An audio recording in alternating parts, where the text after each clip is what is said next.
Hi guys, you might have seen my new friend Sammy, but I'm out with the original OG, the original pup. Yeah, the blonde seal. Good boy. Getting a few steps before work. Um, and yeah, just wanted to come on and make what I think will be an interesting video because usually when I'm talking about older generations, it's somebody else. It's I'm the youngest generation, but I think I've got a unique perspective because of my coaching and also the fact that I'm, working with younger kids in my job, and I won't give any names, I can't, any personal details, but you get a unique perspective, you know. And with the coaching, it's just young boys. That sounds creepy, I know, but it's, 13 to 18-year-olds. Keep your mind out with the gutter. I'm a respectable coach, and that's the thing. I always teach them to have respect for us, but we'll have respect for them. My brother always jokes about me being too hard on them or whatever, but I'm quite relaxed. He says, "Oh, are you a tyrant with them and using your authority too much?" And I'm like, "No, I'm not like that at all, really." And then when he actually came and saw me coaching, he was like, "The lads seem to really like you. They seem to get on well and have a laugh with you. They seem like they'll." What I really like is that the lads will high five me when I'm coming, and they get excited when they see me, and I'm like, "Great, that's what I want." Because I believe in giving respect. You know, it's taught me a lot of skills. A lot of jobs that I've worked, even if I hated them, they have helped me with social skills, big time. So for those in the autism community, get out there and get yourself a job where you're dealing with people. You don't have to do it forever, but it'll improve your social skills, because if you can do it in a very stressful environment and you can get people's orders, imagine what you can do like when you're not stressed. You'll be much better at reading people. Oh, oh boy. Read you, can't we? Yeah. He's very expressive. But on Mondays we get a primary school group in, and you think teenagers are difficult, you think young men can be difficult, young girls are sneaky. They're better at getting away with stuff. But I think you need to explain stuff clearly, so just getting them to decide what way he wants to go. Good boy. Keep an eye on you, don't we? But I'm going to play devil's advocate because all you ever seem to hear is blame on the younger people, and I'm going to actually back them up. We've got this one young fella, won't give any names, but for GDPR, geez, I'd be destroyed if I did. But I'll just say that he's quite disruptive, and this is in my youth support worker position, you know.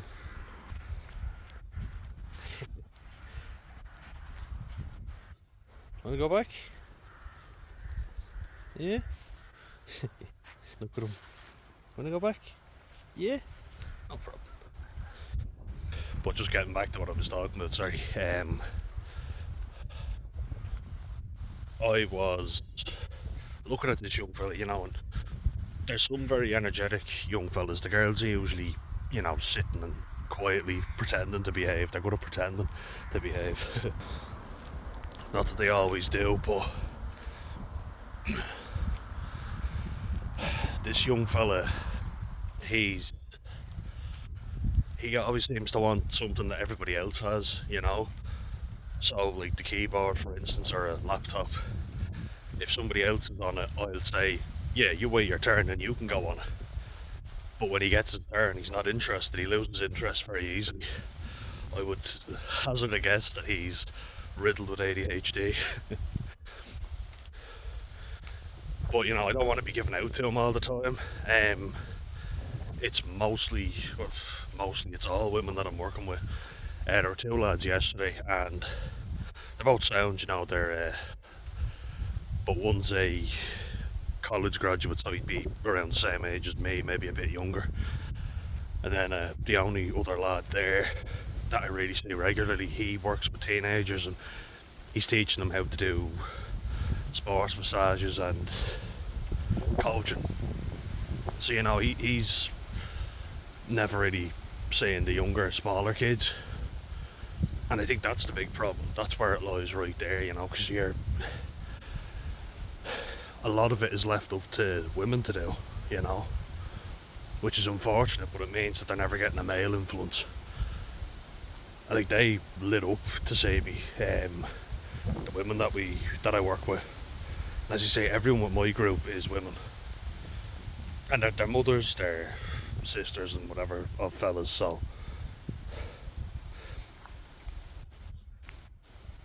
but I do find that, and I'll just give you an example. You know, so that really disruptive young fella that I was talking about, I know he's the type that's not going to respond very well if I'm always giving out to him. Alf, well, don't know about Alfie, but he's not the type of young fella that's going to respond well to me always henpecking him over everything. And there's a reason it's called henpecking, just FYI, and not rooster pecking. Or cock pecking, Jesus. But they were giving out the women that I work with. They're all grand, by the way, but they were giving out to the kids over eating too much fruit. And I was there saying, yeah, you're not allowed. But then I was like, wait, why aren't they allowed? It's fruit, you know, it's good, and you don't want kids eating crap food. So your man goes, but it's fruit. He was the more disruptive kid with ADHD. He kept going up, and he didn't eat like his. We gave him like bolognese, you know, spaghetti bolognese, and he kind of threw half it in the bin and started eating fruit.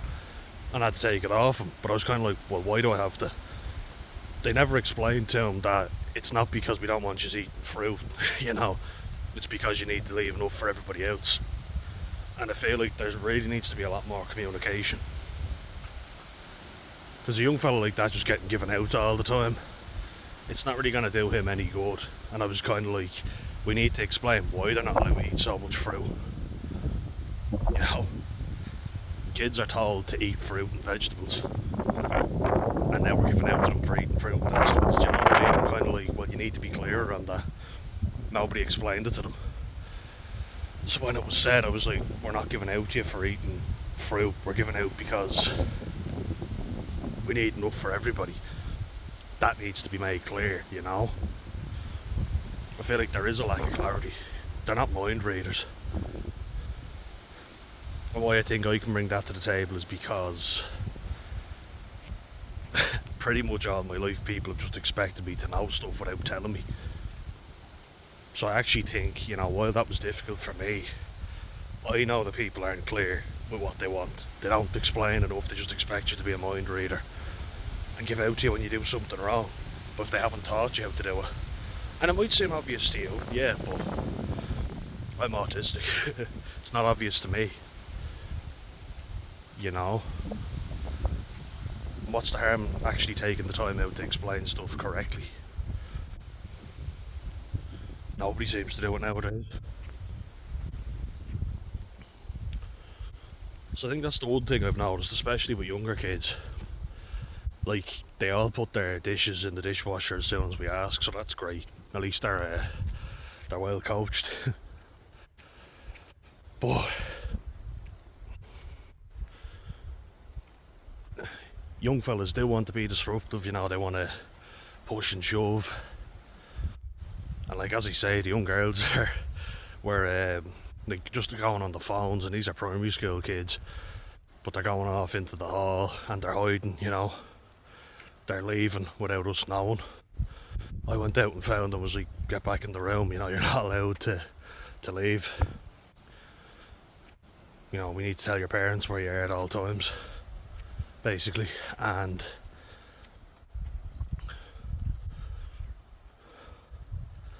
they were sneaking like a whole box of grapes for themselves. You know, so they're cunning in the way they do it. Young fellas are more obvious. But this is like the generation below me now, so it's an interesting one. Because now I'm coming at it from a different point of view, you know? Rather than being the kid that's getting given out or, you know, told you're soft or whatever.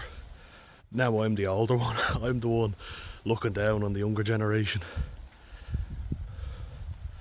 Hopefully not though, because it obviously hasn't done this generation any good. It's just an interesting perspective, you know, because now I get to see it from the perspective of the older person, which is a unique position that I've never had before. Like with the guys I coach, they're all technically from the same generation as me, you know.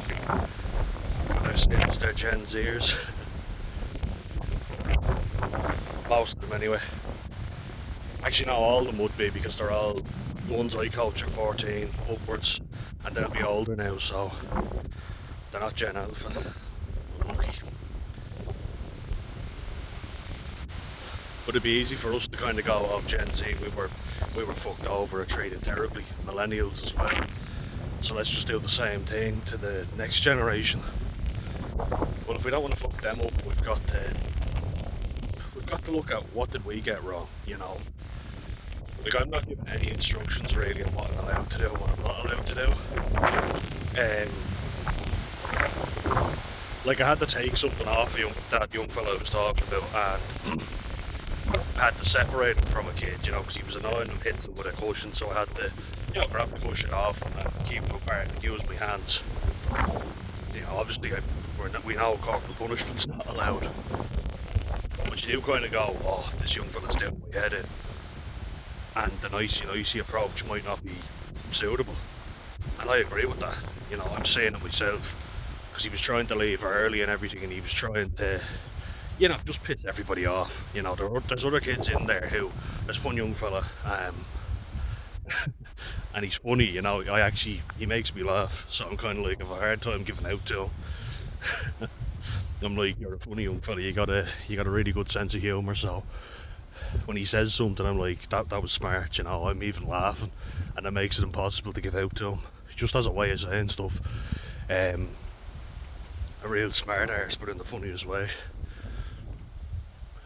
But you know, the young fella that would become my mortal enemy, he's just disruptive, I think, for the sake of it, you know, easily bored, easily distracted. Now usually if you tell him something in a firm tone, he listens, but I was telling the lads they have to line up. But, you know, it's like, you have to line up now so we can do a head count, let you know the story for next week, and then leave. And this young fella's saying, oh shit, there's a door around the back, go out that way. And I go over and I'm like, I know what you're up to. I wasn't born yesterday. You know, and I see it and I'm like, get back in. And I just stood outside and I'm like, just line up, get over there. And I was losing patience. Yeah. Come on, Elf. Come up. You know, I was starting to lose patience. I was like, look, get in there, stop taking the piss, and behave. So I do feel like they've got too much energy for the people I'm working with. A lot of them, you know, they look henpecked. There's one older woman with us, and then there's a girl there who's only a few years older than me actually, but she is about to give birth soon, like not currently. Look at him. Come on. Yeah, good boy. You coming? You sniffing the blackberries? Yeah, you're a good boy, ain't you? Yeah. You don't misbehave. No, never. She's got a young fella that's actually in secondary school, so she's only like 4 years older than me, and So she's more with it, but obviously tired because she's got a baby on the way. Isn't she? Yeah. And I feel like the young fellas can outwit them, you know. But I know all the tricks because I'm like, look, I was hyper, I was energetic, and wasn't a bad kid, but I had so much energy, and that could crash. It sounds more like ADHD with me every day I think of it, but you know, sometimes I was just bored easily and disruptive for the sake of it. I didn't see why I was being made to sit down and behave. But you've got to do it, you know. He wants to go back. Yeah, back. Yeah, you're the boss. We go back? Yeah, we go back. You know, obviously if you were a parent or something, it'd be different, and maybe this is good preparation if I ever do. You know, because, yeah, look, patience is advised. But there's one thing I hate, and that's, I was talking about only yesterday with the girls and the lads. One sec. When I see parents, um, especially fathers, you know, because to be fair to women, they have picked up the slack for a lot of terrible dads. And I mean, I know that all too well with my own situation. I mean, because had it been, if my mum hadn't been there, you know, I was basically going into care because my dad didn't do his fair share, so I'm more than biased in favour of women when it comes to looking after children. I think they've had to do it way too often, and that's led to young lads with no direction, no respect, you know. Because you need to see older fellas doing that themselves, and if you don't see that being done, you're not going to do it. That's what I think anyway. Like, you respect your mother and whatever, but if you don't see other men respecting women and being respectful in general to other fellas, you're not going to do it. You're going to lead by example. And I think unfortunately the examples that have been set for a lot of people, and it's like, I know all too well, so does my brother, they're terrible. I don't think that's just a unique thing to Ireland, but you know, when I was very small, my dad didn't want to know. He didn't care, especially because I had additional needs. He really didn't want to know about that, you know. But then as soon as you become a teenager, they're in like a shot and they want to know you, they want to give advice, and because you're easier to deal with.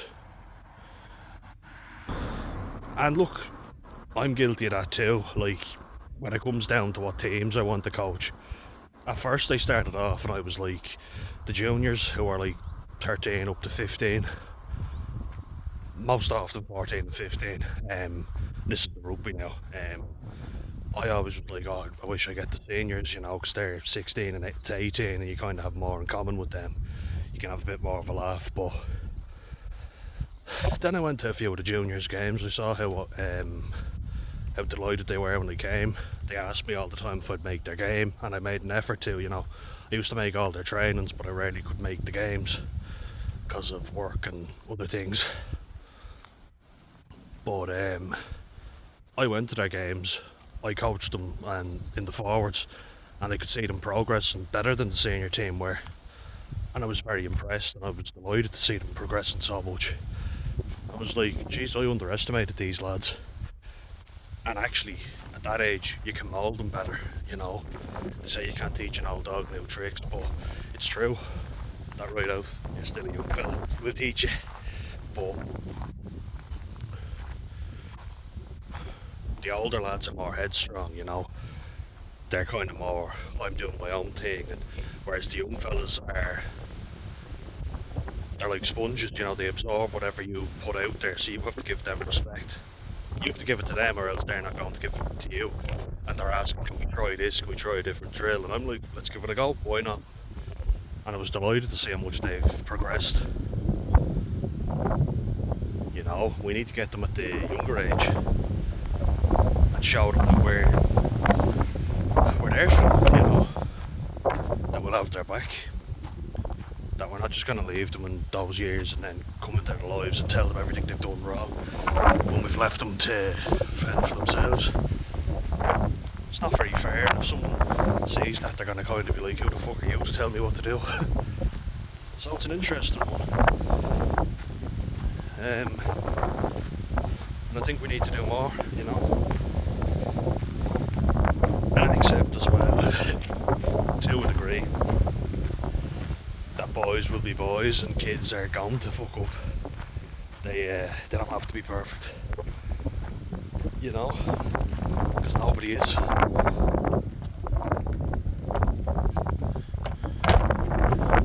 just think it's interesting. I think I'm in a good position to help out a lot of people. That's what I'm going to try and do. So, hope you enjoyed that, guys. I certainly did. It's pissing me out now and I've to head off to work.